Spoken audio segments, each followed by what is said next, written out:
अस्सलाम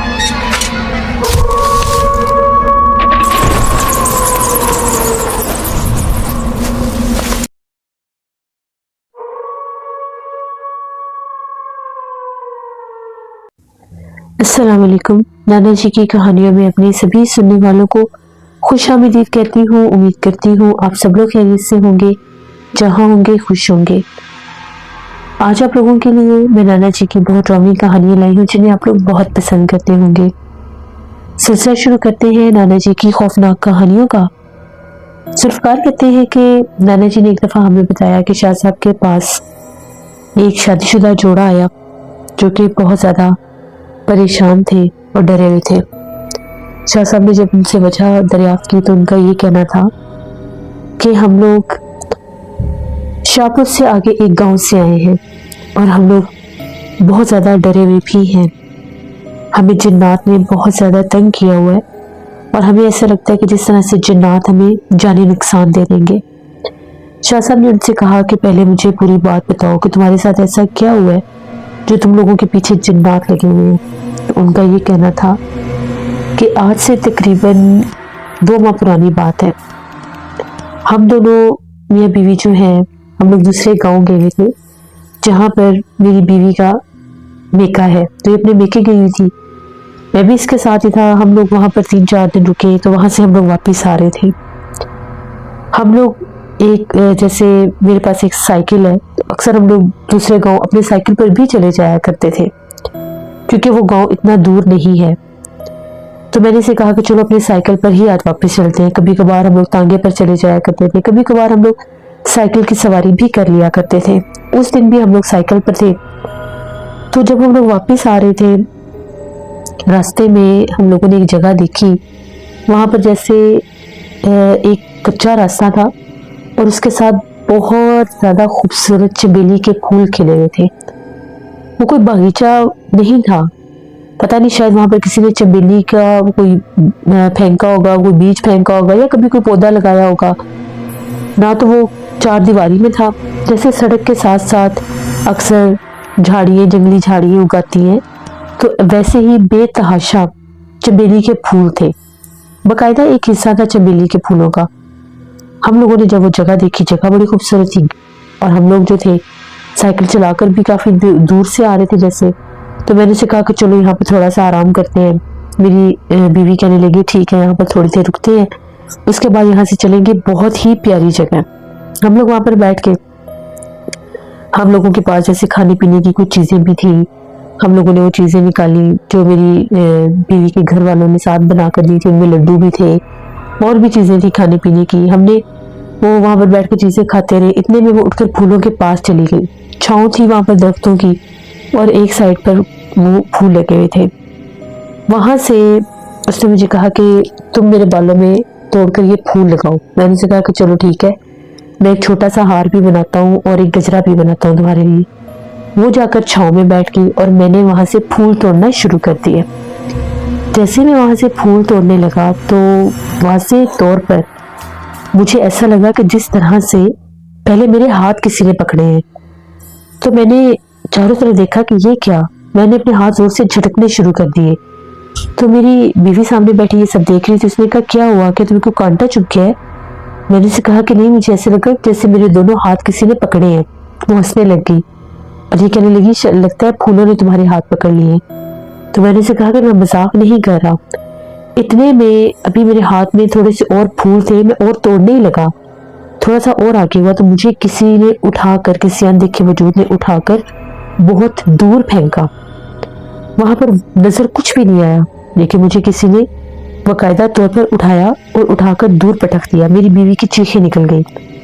वो फौरन से भागी मेरी तरफ। उसने मुझे वहां से उठाया बड़ी मुश्किल से। मेरी कमर पर चोट लगी, मुझे ऐसे कमर के बल किसी ने उठाकर फेंका। उसने कहा कि क्या हुआ तुम्हें, तुम ऐसे कैसे गिर गए हो? तो मैंने उसे कहा कि मुझे ऐसा लगा मुझे किसी ने उठाकर फेंका है, यहाँ से जल्दी निकलो। वहां से थोड़े से फूल जैसे उसने पहले ही तोड़े हुए थे वो उसके हाथ में थे। वो फूल उसने अपने दुपट्टे के पल्लू के साथ बांध लिए। बड़ी मुश्किल से मुझे साइकिल के करीब लेकर आई, पर मेरे से साइकिल चल नहीं रहा था। साइकिल हमने वहीं पर फेंका। हम थोड़ा सा आगे आए। आगे आकर हम लोगों ने रास्ते पर गांव के तांगे चलते थे, सड़क तक बड़ी मुश्किल तक पहुंचे, तांगे पर बैठे। वो सारा इलाका जो था हमारा जानने वाला था, हमारे गांव के तांगे थे। उसको बताया कि वहां पर मेरा साइकिल भी पड़ा है, तो तांगे वाले ने कहा साइकिल आता रहेगा, पहले अपने आप को देखो। अब वो भी इतने पीछे नहीं था जा रहा, उसको भी हमने बताया कि जिन्नात ने हमला किया, वो भी डर गया। वो हमें हमारे घर तक ले आया। जैसे मैं घर आया तो हकीम साहब को बुलाया। हकीम साहब ने आकर जैसे कोई मलहम वगैरह लगाई। उन्होंने कहा कि इसकी कमर की हड्डी पर बहुत गहरी चोट आई है, शुक्र करो इसकी हड्डी बच गई है। अब वो जो चमेली के फूल थे मेरी बीवी के दुपट्टे के साथ ही बांधे हुए थे, उसके ज़हन में ये चीज़ नहीं थी। जैसे अफरा तफरी में और खौफ के आलम में हम लोग वहाँ से निकले और डरे हुए भी थे कि हमारे साथ हो क्या गया। मुझे इतनी शदीद दर्द थी कि मैं हिल भी नहीं सकता था। मुझे तो ऐसे लग रहा था जैसे मेरी कमर ही टूट गई है। फिर भी वो हकीम साहब ने कोई दवाई भी दी जड़ी बूटियों की, कहा कि कहवा बनाकर पिलाओ, ये ठीक हो जाएगा। हम दोनों अकेले ही रहते थे, अभी हमारी शादी बिल्कुल नई नई ही हुई है। तो मेरी बीवी ने जैसे ही शाम हो गई, इसने कहवा वगैरह बनाया और मेरे पास ही बैठी हुई थी। रात हो गई, गर्मी का मौसम था। हम लोगों ने चारपाई अपने सहन में निकाली।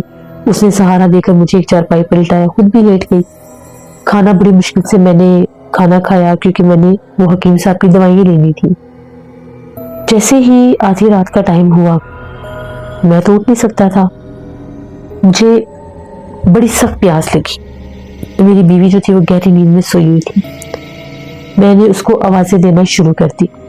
ऐसे लग रहा था जैसे वो मेरी आवाज़ नहीं सुन रही, और मैं ज़्यादा जोर लगाकर बोल भी नहीं पा रहा था, मुझे दर्द बहुत हो रहा था।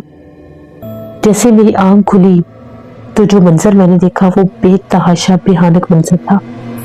मैं क्या देखता हूँ कि मेरी बीवी के बिल्कुल चेहरे से थोड़ा सा दूर एक औरत और एक मर्द खड़े हैं। वो इतने खौफनाक हैं, उनके चेहरे बहुत ज़्यादा भयानक हैं। और वो औरत जो है वो मेरी बीवी का दुपट्टा उठाकर उसने अपने सर पर ओढ़ा हुआ है और वहाँ से वो चमेली के फूल खोल रही है। और वो जो भयानक चेहरे वाला मर्द है वो उसके पीछे खड़ा है। उनको जब मैंने देखा तो मेरे रोंगटे खड़े हो गए कि ये क्या, मेरी चीखने की तो हिम्मत थी ही नहीं। पता नहीं कैसे मेरे हलक से चीख निकली और मैं चिल्लाया और मैंने अपनी बीवी को आवाज दी, सकीना जल्दी से जागो। जो ही मैंने ये कहा कि सकीना जल्दी से जागो, मेरी बीवी की आंख खुल गई। और जब वो जागी तो उसने कहा कि क्या हुआ है। तो मैंने उसे कहा कि तुम्हारे पास बहुत भयानक कोई औरत खड़ी थी, तुम्हारा दुपट्टा कहाँ पर है। मेरी बीवी का जो दुपट्टा है, दुपट्टा गायब हो गया। पता नहीं वो मखलूक अपने साथ दुपट्टा लेगी या क्या। मैंने उसके हाथ में वो दुपट्टा देखा था जिसके पल्लू के साथ चमेली के फूल बांधे हुए थे। वो उठी, उसने मुझे, वो डरी हुई थी, उसने चारों तरफ देखा, उसने कहा दुपट्टे को छोड़ो, तुम ठीक हो। मैंने उसे कहा कि मैं तो ठीक हूँ, पर मैंने बहुत खौफनाक मंजर देखा, जिन्नात हमारे पीछे तक आ गए हैं। वो भी डरने लग गई। वो फौरन से उठी, मेरे लिए पानी लेकर आई और अंदर से कुरान पाक ले आई। कुरान पाक हमने अपने पास रखा तो हम लोग सो सके। उसके बाद हर रोज ये काम होना शुरू हो गया। हमारे घर से हर रोज भयानक आवाजें आने लग गई। कभी एक मर्द के बोलने की आवाज आती, कभी एक औरत के रोने की आवाज आती, वो भी रात के वक्त। उस वक्त आती जिस टाइम हम लोग सहन में चारपाइयां बिछाकर सोते थे और रात का टाइम होता था। यहाँ तक कि एक रात को जब मेरी बीवी की आंख खुली तो वो कहती है कि मैंने अपना ही दुपट्टा ओढ़े हुए सामने एक औरत को दरवाजे के दरमियान बैठे देखा। वो इतनी खौफनाक थी, उसकी आंखें ऐसे जल रही थी जिस तरह से कोई जैसे जानवर की आंखें जलती हैं, और वो पूरा उसका अजीबोगरीब तरह से मुंह खुला हुआ था और खौफनाक आवाजें निकाल रही थी। हम लोगों के करीब इसलिए नहीं आ पा रहे थे, हमने रखा हुआ था कुरान पाक। ये बात हम लोगों ने पैगाम भिजवाया। मेरी बीवी की जो वालदा है वो आगे, क्योंकि मेरे घर वाले जो है वो सिंध गए हुए थे सारे, वहाँ पर हमारे रिश्तेदार थे तो सारे वहाँ पर गए थे। उसके बाद जब उसकी वालदा आई तो उन्होंने भी कहा कि ये जिन्नात का ही मामला लगता है, तो किसी को बुलाना चाहिए, किसी बुजुर्ग को। वहां से हमारे गांव से थोड़ा दूर ही एक बुजुर्ग थे, उनको बुलाकर लाई। वो आए, उन्होंने हमारे घर को देखा, दुपट्टा नहीं था मिलता। मेरी बीवी को दम किया, उन्होंने कहा कि तुम लोगों के पीछे तो बड़े भयानक जिन्नात लगे हुए हैं, तुम लोग उनकी कोई चीज लेकर आए हो। हमने उन्हें बताया कि हमने वहां से फूल तोड़े थे, जिन्नात ने हमला कर दिया, और हम वो इसको याद ही नहीं था कुछ फूल इसके दुपट्टे के पल्लू के साथ है, वो तो दुपट्टा भी ले गए। अभी भी हमें आवाजें देते हैं, हमें तंग करते हैं। अब जैसे जैसे वो दिन गुजरे थे मेरी भी कमर की दर्द कुछ बेहतर हो रही थी, लेकिन अभी भी मैं उठकर चल नहीं सकता था। मुझे तकलीफ होती थी चलने में, खिंचाव पड़ती थी जैसे कमर में। وہ جو بزرگ تھے انہوں نے یہ کہا کہ یہ جنات تو بڑے سخت ہیں، میں ان کو ہٹا نہیں سکتا، یہاں سے نکال نہیں سکتا کیونکہ یہ تعداد میں کافی زیادہ ہیں، تو آپ ایک عامل صاحب ہیں، سید صاحب ہیں، وہی ان کو نکال سکتے ہیں۔ وہی جو بزرگ تھے انہوں نے ہمیں آپ کے بارے میں بتایا، ہم آپ کے پاس آئے ہیں۔ یہاں تک کہ تب ہم نے کوشش کی آپ کے پاس آنے کی، جب بھی ہم لوگ کوشش کرتے تھے ہمارا کوئی نقصان ہو جاتا تھا۔ پہلے جب میں چلنے کے قابل ہوا، ہمیں پتا تھا کہ آپ دور ہیں، میں چلنے کے قابل ہوا تو ادھر وہ گندم کی کٹائی کا کام تھا، وہاں پر مسئلے مسائل بننے لگے۔ گندم کی کٹائی پوری کی تو اس کے بعد پھر آپ کی طرف آنے کا جب ارادہ کیا تو ہم لوگوں کا جو ٹریکٹر تھا وہ چوری ہو گیا۔ پھر آپ کی طرف آنے کا ارادہ کیا تو جس طرح سے میری 2 بہنسیں تھیں وہ بیمار ہوئی، وہ مر گئی، پریشانیوں پر پریشانیاں شروع ہو گئیں۔ تو آج میں نے سوچا کہ چاہے کچھ بھی ہو جائے آج ہم نے آپ کے پاس آنا ہے نا۔ اب میری کمر کی درد بھی مکمل طور پر ٹھیک ہے، لیکن جنات تو ہمیں ابھی بھی تنگ کرتے ہیں۔ جو ہم لوگوں کا جہاں پر ہم اپنے جانور باندھ دیتے ہیں اس طرف سے بھی آوازیں آتی ہیں اور اس طرف سے بھی آوازیں آتی ہیں، جہاں پر ہم لوگ سوتے ہیں اس طرف جائیں تو اس طرف سے آوازیں شروع ہوتی ہیں، اس طرف آئیں تو جیسے ہمارے گھر کی طرف سے آوازیں شروع ہو جاتی ہیں۔ ہمیں وہ نظر بھی باقاعدہ آتے ہیں۔ ایک عورت تو بہت زیادہ نظر آتی ہے، لیکن کبھی کبھار ایک مرد بھی نظر آتا ہے اور ان کے چہرے بہت خوفناک ہیں۔ میری بیوی جو ہے یہ جیسے مجھے زمینوں پر جانا پڑتا ہے تو یہ گھر کام کر رہی تھی تو یہ کہتی ہے کہ میں ہمارا ایک کمرہ ہے وہاں پر ہم لوگوں نے اپنا اناج وغیرہ سارا رکھا ہوتا ہے، وہاں سے یہ جیسے کوئی چاول ایسی چیزیں نکال رہی تھی تو کہتی ہے کہ میرے پیچھے آ کر ایک آدمی کھڑا ہو گیا۔ جو ہی میں نے اس کے پیر دیکھے تو اس کے دونوں پاؤں ایسے تھے جیسے جلے ہوئے ہیں، اتنے خوفناک اس کے پاؤں تھے اور بڑے لمبے پاؤں تھے۔ اس نے جیسے آیت الکرسی کا ورد شروع کر دیا تو مخلوق پیچھے ہٹتی ہٹتی غائب ہو گئی۔ یہ پھر خوف کے مارے جیسے باہر آئی، یہ فوراً ڈیرے پر میرے پاس آئی، اس نے کہا میرے تو پیچھے آ کر وہ کھڑا ہو گیا، وہ جو بھی مخلوق ہے۔ تو آج ہم آپ کے پاس آئے ہیں، ہماری مدد کریں، ہمیں کچھ سمجھ میں نہیں آ رہا کہ ہم لوگ کیا کریں، وہ کیسے ہماری جان چھوڑیں گے۔ شاہ صاحب نے ان کی ساری بات سنی۔ شاہ صاحب نے کہا کہ جہاں پر وہ چنبیلی کا باغیچہ تھا، پھول تھے، بقول تم لوگوں کی کہ وہ وہاں پر کوئی باغیچہ نہیں تھا، وہ صرف ایک کھلی جگہ ہی تھی، وہاں پر باقاعدہ جنات کا ہی ایک باغ تھا، ان میں سے بہت سے ایسے پودے تھے جن پر ان کے بچے تھے جن کو تم نے توڑا اور وہ جنات تمہارے پیچھے لگ گئے، تمہارے گھر تک آ گئے۔ اب اس کا ایک ہی حل ہے کہ تمہیں اس جگہ پر جا کر ان سے ایک تو معافی مانگنی ہوگی، دوسرا تمہیں میں یہ تعویذ دوں گا جو تم نے وہاں پر جا کر جس درخت کے نیچے تمہاری بیوی بیٹھی تھی اس کی جڑ میں یہ تعویذ لگانا ہے، اور وہاں پر جانا تم نے اکیلے، تمہاری بیوی نہیں جائے گی۔ یہ پڑھائی ہے، یہ لفظ تم نے ساتھ ساتھ پڑھتے جانا ہے اور پیچھے سے میں پڑھائی کروں گا، اور یہ کام تم نے مغرب سے پہلے پہلے کرنا ہے، کیونکہ اگر یہ کام ابھی نہ کیا گیا تو تمہاری بیوی کو بھی دورے پڑنے لگ جائیں گے، کیونکہ اسی کا دوپٹہ لے کر وہ مخلوق گئی ہوئی ہے۔ اس آدمی نے کہا کہ ٹھیک ہے، وہ تعویذ لے کر جیسے شاہ صاحب سے پڑھائی وغیرہ لے کر وہ چلے گئے۔ تقریباً 2 دن کے بعد وہ لوگ واپس آئے، اس کی بیوی بھی ساتھ ہی تھی۔ اس کی بیوی کی آج طبیعت بہت زیادہ عجیب سی لگ رہی تھی، جیسے وہ اپنے حواسوں میں نہیں ہے، کبھی وہ رونے لگ جاتی، کبھی ہنسنے لگ جاتی۔ شاہ صاحب کو یہ دیکھ کر بڑا ایک دم سے ہوا کہ یہ کیا، پتہ نہیں وہاں پر ایسا کیا معاملہ ہوا ہے۔ شاہ صاحب نے پوچھا کہ بتاؤ جہاں تم گئے تھے وہاں پر کیا معاملہ ہوا۔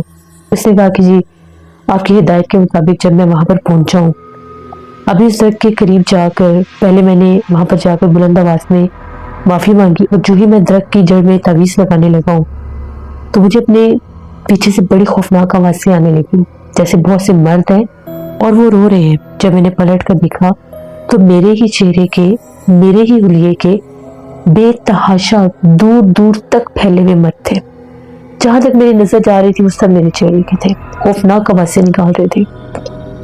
میں نے بڑی مشکل سے یہ تعویذ جڑ میں لگایا۔ جب میں وہاں سے اٹھنے لگا، آپ نے منع کیا تھا پیچھے پلٹ کر نہیں دیکھنا، جو ہی میں اٹھا تو مجھے میری بیوی کی آواز آئی، بس اس کی آواز سن کر میں فوراً پیچھے پلٹا ہوں۔ جب میں پیچھے پلٹا تو وہ جو مخلوق تھی وہ بڑی تیزی سے میری طرف بھاگی ہے، میں وہیں پر گرا اور بے ہوش ہو گیا۔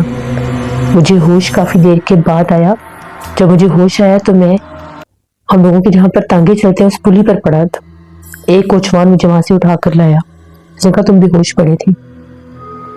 उसके बाद जब मैं घर आया, मेरी हालत तो बड़ी खराब थी, लेकिन जब मैं घर आया तो मेरी बीवी जो थी मुझे नजर ही नहीं आ रही थी। मैं उसको आवाजें दे रहा था, बुला रहा था, तब भी मुझे रोने की आवाजें आने लगी। तो जब मैं उसी अनाज वाले कमरे में गया तो एक अंधेरे कोने में बैठी बड़े खौफनाक अंदाज में हंस रही थी, लेकिन बाहर आवाजें रोने की आ रही थी। तब से पूरा एक दिन हो गया ये उसी कमरे में। इसको मैं बड़ी मुश्किल से कुरान पाक अंदर ले जाकर इसको बाहर लेकर आया हूँ। मेरी मदद करे। ये इसके ऊपर तो मखलूक आ गई। शाह साहब ने कहा कि मैंने तुम्हें सख्ती से मना किया था कि कुछ भी हो जाए तुमने पीछे पलट कर नहीं देखना, क्योंकि मुझे पता था वो जिन्नात वार करने की कोशिश करेंगे, लेकिन तुमसे गलती होगी, तुम पीछे पलट कर देख सके। फिर उसने ये भी बताया कि मैंने जिस दरख्त की जड़ में वो तावीज लगाया उसी दरख्त पर मैंने इसके दुपट्टे को भी देखा है। वो तो मुझे उतारने की भी मोहलत ही नहीं मिली। शाह साहब ने कहा कि बहुत अच्छा किया जो तुमने उतारा नहीं, अगर तुम उतारते उसी टाइम उन्होंने तुम्हारी बीवी की गर्दन तोड़ देनी थी, वो इतने जालिम जिन्नात है। खैर शाह साहब ने पानी मंगवाया, पानी दम करके उसकी बीवी के चेहरे पर छींटे मारे। जो ही छींटे मारे वो रोने लग गई। फिर शाह साहब ने उसको पानी पीने के लिए दिया। उसने 3-4 गिलास पानी के पिए। जैसे ही पानी पीती गई उसकी वो हालत ठीक होती गई। शाह साहब ने उससे पूछा कि तुम उस कमरे में क्यों बैठी थी, थोड़ी सी नॉर्मली दम वाला पानी पी के। उसने बताया कि जब ये गया था उसकी थोड़ी देर के बाद ही हमारे घर में जैसे मुझे इस कमरे से आवाजें आने लग गई। मुझे ऐसे लग रहा था कि जैसे ये मुझे कमरे में आवाजें दे रहा है। तो मैं ना चाहते हुए भी कमरे के अंदर आई तो आगे वो औरत बैठी हुई थी जो मुझे नजर आती है, उसके साथ वो मर्द भी था। पता नहीं जिस तरह से वो मेरे करीब आए हैं या उन्होंने मेरे पर कुछ पढ़कर फूका है या जो भी हुआ है, मुझे नहीं उसके बाद कुछ भी याद। बस मेरा यही दिल से आ रहा था कि मैं एक अंधेरे कोने में बैठकर रोती रहूं, और वो मुझे बार बार कह रहे थे अगर तुम रोशनी में आई या कुरान पाक के पास आई तो हम तुम्हारे खावंद को मार देंगे। इस खौफ से मैं बाहर नहीं आ रही थी और मुझे बहुत ज्यादा वो डरा रहे थे। उस औरत के ऊपर मेरा ही दुपट्टा था, उसका चेहरा पूरा जला हुआ है, आंखें बाहर निकली हुई है।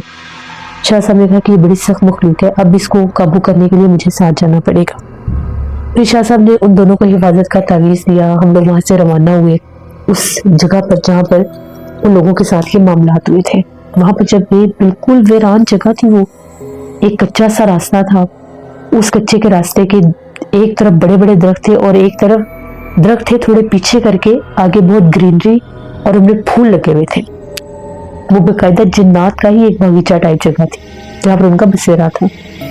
और वहां पर शाह साहब ने बताया कि कोई एक नहीं, बहुत ज्यादा तादाद में वहां पर चुड़ैलें आफतें भी थी।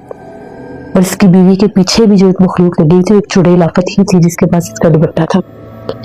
वहां पर जब गए तो उसी दरख्त के ऊपर उसका दुपट्टा बांधा हुआ था।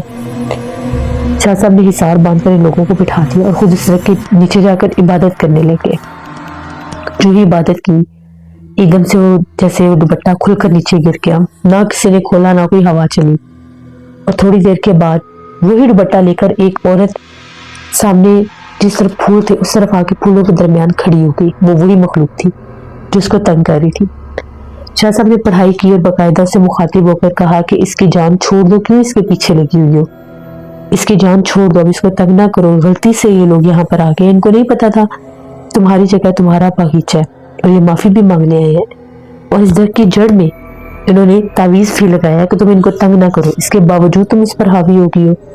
उसने कहा कि इसने पलट कर देखा था। जब ये पलट कर देखता गया तो मेरा आसिब इसकी बीवी पर हो चुका था, क्योंकि उसका इस्तेमाल किया हुआ दुपट्टा मेरे पास था। मैं उसको नहीं छोड़ूंगी, इन्होंने हमारे बच्चे मारे हैं, इनको हमने अपना आप जाहिर भी किया था। इसके शोहर के हमने हाथ भी पकड़े थे, लेकिन वो यहाँ से नहीं हटा। अब हमारी बारी है। शाह साहब ने कहा कि नहीं, ऐसे नहीं करना, दोबारा ये इस तरफ नहीं आएंगे। अगर तुम लोग बाज नहीं आओगे तो तुम्हें पता है कि मैं तुम्हें कैद भी कर सकता हूँ और जला भी सकता हूँ अल्लाह के हुक्म से, इतनी ताकत मेरे पास है।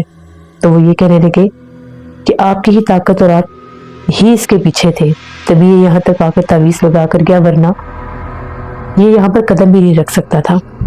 खैर शाह साहब ने फिर उस मखलूक को समझाया और कहा कि दोबारा ये यहाँ पर नहीं आएंगे, इसकी बीवी का दुपट्टा वापस कर दो। तो जिस तरह से इस दरख्त के ऊपर दुपट्टा बांधा हुआ था, उसी की एक शाख पर उस मखलूक ने दुपट्टा बांध दिया اور کہا کہ اگر یہ دوبارہ غلطی سے بھی اس طرف آئے تو ہم انہیں جانی نقصان دے دیں گے اور ان کو کبھی بھی نہیں چھوڑیں گے۔ پھر شاہ صاحب نے وہاں پر باقاعدہ حصار باندھ دیا اور ان جنات کی ایک حد بندی کر دی اور اس کے آگے اسی علاقے کے لوگوں سے کٹے ہوئے درخت رکھوا دیے کہ کوئی بھولا بھٹکا انسان ان پھولوں کو دیکھ کر ان کی طرف اٹریکٹ ہو کر اس طرف نہ چلا جائے اور ان کا حال یہ نہ ہو۔ پھر شاہ صاحب ان کے گھر آئے، وہ جو میاں بیوی تھے ان کے گھر آئے، ان کے گھر میں آ کر پڑھائی کی، حصار بندہ۔ ان کے گھر میں ابھی بھی اثرات موجود تھے، اس مخلوق کے اثرات ابھی بھی موجود تھے۔ شاہ صاحب نے کہا کہ اگر میں تم لوگوں کے گھر آ کر اس مخلوق کو حصار میں نہیں باندھوں گا تو ہو سکتا ہے کہ یہ دوبارہ یہاں پر آنے کی کوشش کرے، کیونکہ یہاں پر اس کے لیے کوئی رکاوٹ نہیں ہوگی۔ پھر ان کے گھر میں باقاعدہ حصار باندھا گیا اور کیل لگائے گئے تاکہ وہ مخلوق واپس نہ آ سکے۔ اس طرح سے شاہ صاحب نے ان لوگوں کی مدد کی اور کہا کہ کبھی بھی ویران جگہوں سے، جہاں پر آپ کو پتہ نہ ہو کہ یہ جگہ کون سی ہے، کیسی ہے، وہاں سے کوئی بھی پھول وغیرہ نہیں توڑنے چاہیے۔ بعض اوقات یہ جو جنات ہوتے ہیں یہ پھولوں کے روپ لے کر بھی راستوں میں ہوتے ہیں، ہمیں دیکھنے میں وہ پھول لگتے ہیں، اونچے لگتے ہیں، لیکن ان میں وہ جنات اکثر شکلیں لے کر، روپ لے کر وہاں پر ہوتے ہیں کہ انسان ہماری طرف متوجہ ہو اور ہم ان کو نقصان پہنچا سکیں۔ یہ نانا جی نے ہمیں ان لوگوں کی کہانی بتائی۔ اسی طرح سے نانا جی کہتے ہیں کہ شاہ صاحب کے پاس ایک نوجوان لڑکے کو لے کر آئے۔ وہ لڑکا جو ہے وہ ایسے ہی باغبانی کا کام کرتا تھا، باغبان تھا وہ۔ تو وہ بتاتا ہے کہ مجھے ایک بہت بڑی کوٹھی تھی، سرکاری ملازم تھا وہ، جیسے سرکاری مالی ہوتے ہیں۔ تو کہتا ہے کہ وہ مجھے وہاں پر ایک نئے پودے لگانے تھے، دوپہر کا ٹائم تھا تو میں وہاں پر پودے لگا رہا تھا۔ پودے لگاتے لگاتے، اب میں مالی تھا، ایک ایسی جگہ تھی جہاں پر کچھ پرانے چھوٹے چھوٹے درخت لگے ہوئے تھے، لیکن اس کے آس پاس کی جگہ بالکل جلی ہوئی تھی۔ اب اس کو لوگوں نے حکم دیا ہوا تھا کہ یہاں سے ساری جگہ کو صاف کر کے باقاعدہ ایک لان اور ایک باغیچے کی سارے پودے لگا دو۔ اس نے وہ درخت کاٹ دیے۔ جیسے ہی کہتا ہے کہ میں درخت کاٹتا گیا ہوں، مجھے واضح طور پر ایسے لگا کہ میرے جیسے ٹانگوں کے اوپر کسی نے ڈنڈے مارنے شروع کر دیے ہیں۔ اتنا چیخ رہا تھا، اتنا چیخ رہا تھا، کوئی اندیکھا وجود جیسے اسے ڈنڈے مار رہا تھا جو اسے نظر نہیں آ رہا تھا۔ اس کے چیخوں پکار سن کر جب مالی اس کی طرف بھاگا تو مالی کہتا ہے میں نے ایک کالے وجود میں کسی کو دیکھا جو تمہارے اوپر ڈنڈے برسا رہا تھا، اس کا قد بہت دراز تھا، چہرہ نظر نہیں آیا۔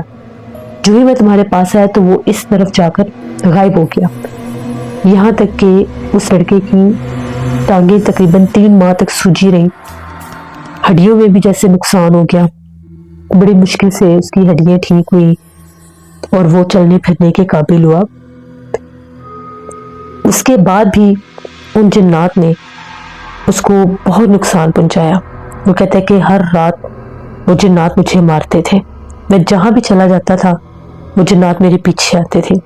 صرف مسجد میں جب میں ہوتا تھا تو وہ جنات مجھے تنگ نہیں کرتے تھے۔ میں مسجد میں جا کر سونے لگ گیا۔ میں نے مولوی صاحب کو بتایا کہ مجھے جنات تنگ کرتے ہیں۔ مولوی صاحب نے کہا کہ یہ کوئی حل نہیں ہے، تمہیں کسی عامل کے پاس جانا چاہیے، تمہارا گھر انہوں نے برباد کر دیا، جنات نے تمہارے گھر والوں کو نقصان دیا، تم اپنے گھر میں رہ نہیں سکتے، صرف مسجد میں تمہیں ملتی ہے جگہ، تم یہاں پر ہو، لیکن وہ جنات اگر تمہارے گھر والوں کو نقصان دیں گے پھر تم کیا کرو گے؟ پھر مجھے مولوی صاحب نے یہ راستہ دکھایا اور میں آپ کے پاس آیا ہوں، میری مدد کریں، میری جان بچائیں۔ شاہ صاحب نے پڑھائی کی۔ شاہ صاحب نے کہا کہ وہ بڑا سخت جن ہے، عفریت جن ہے جو تمہارے پیچھے لگا ہوا ہے، اور وہ درخت جو ہے وہ ان کی عمارت گاہ تھی، ان کی جگہ تھی، ان کے گھر تھے، اور وہ بڑے پرانے درخت تھے، وہ آج کے درخت نہیں تھے جن پر وہ جنات آباد تھے۔ تم نے وہ کاٹے تو انہوں نے تمہیں نقصان تو دینا تھا۔ پھر شاہ صاحب نے اس لڑکے کو دم کیا اور کہا کہ یہ حفاظت کا تعویذ اپنے گلے میں پہنو، اور تم نے اس جگہ پر دوبارہ فی الحال نہیں جانا، اپنے گھر میں بھی یہ تعویذات لگاؤ، اللہ کرم کرے گا۔ اور اگر ان تعویذات کے بعد بھی وہ جنات تمہیں تنگ کرتے ہیں، مارتے ہیں، تو پھر تم نے میرے پاس آنا ہے۔ وہ لڑکا وہ تعویذات لے کر چلا گیا دم کروا کر۔ شاہ صاحب نے اس کو کہا کہ تم نے 3 دن آ کر دم کروانا ہے۔ چلا گیا، اگلے دن وہ پھر دم کروانے آیا۔ وہ کہتا ہے کہ جیسے میں نے گلے میں تعویذ پہنا تو مجھے واضح طور پر ایسے لگا کہ میرے دونوں جو پاؤں ہیں، میرے پاؤں کی طرف سے کوئی چیز نکل کر گئی ہے، جیسے ہمیں فیل ہوتا ہے کہ جیسے کوئی بلڈ نکل رہا ہے، ایسے کہتا ہے کہ میں نے ہاتھ مارنے شروع کر دیے اپنے پیروں پر، شاید میرے پیروں میں سے خون آ رہا ہے، لیکن میرے پیروں میں سے کچھ بھی نہیں تھا۔ फिर आज की रात उन्होंने मुझे मारा नहीं, लेकिन मुझे बहुत भयानक आवाजें आती रही। आवाजें हमारे बाथरूम में से आ रही थी। घर वालों ने भी सुनी, लेकिन नजर कोई भी नहीं आया। फिर शाह साहब ने उसे दम किया। शाह साहब ने कहा कि इसका मतलब है कि तवीज़ात का असर हो गया है, वो जिन अब तुम्हें आहिस्ता आहिस्ता तुम्हारी जान छोड़ देगा। अगले दिन वो लड़का फिर आया, उसने फिर दम करवाया। उसने कहा कि आज फिर आवाजें आई हैं, लेकिन कम आई हैं। तीसरे दिन वो फिर आया और उसने कहा कि आज हमारे घर से कोई आवाज नहीं आई, और ऐसा लगा कि जैसे रात के वक्त हम लोगों के घर का दरवाजा खुलकर बहुत जोर से बंद हुआ। ना हम लोगों ने खोला, ना हम लोगों में से कोई घर के दरवाजे की तरफ गया। शाह साहब ने कहा कि वो जिन वहां से जा चुका है, क्योंकि इस तावीज़ के होते हुए तुम्हारे करीब नहीं आ सकेगा। तुमने दिल में इरादा किया, तुमने माफी भी मांगी और तुमने ये कसम भी खाई कि तुम दोबारा उस तरफ नहीं जाओगे। उस लड़के ने कहा कि मैं कभी भी नहीं जाऊंगा। फिर शाह साहब ने उसको कहा कि अब तुम कोई और काम करो, ये बागवानी का काम करोगे तो जहां पर भी इस कबीले का जिन होगा, मखलूक होगी, वो तुम्हें तंग करेंगे, नुकसान देंगे। फिर उसने कहा कि ठीक है, मैं कोई और काम कर लूंगा, मैं ये काम नहीं करूंगा। उस लड़के ने हमें वाज़ेह तौर पर अपनी टांगे भी दिखाई, जहां पर वो डंडे जिन्नात ने उसको मारे थे। वहां पर नील के निशान, जख्म ठीक हो गए, हड्डियां ठीक हो गई, लेकिन नील के निशान अभी भी थे। शाह साहब ने कहा कि कुछ अरसे के बाद ये निशान मिट जाएंगे। तो ये उस लड़के की कहानी थी जो नाना जी ने हमें सुनाई। नाना जी कहते हैं कि कभी भी इस तरह से दरख्तों को नहीं काटना चाहिए, उनसे इजाज़त लेनी चाहिए, टाइम देना चाहिए कि हम लोग 1-2 दिन के बाद आएंगे। अगर इस पर अल्लाह की कोई मखलूक है तो यहाँ से चली जाए, फिर वो नुकसान नहीं देते। तो ये थी नाना जी की कहानी। उम्मीद करती हूँ आप लोगों को पसंद आई होगी। आप लोग अपना फीडबैक जरूर दिया करें। जो लोग चैनल को विजिट कर रहे हैं, अभी तक सब्सक्राइब नहीं किया, तो मेरे चैनल को जरूर सब्सक्राइब करें।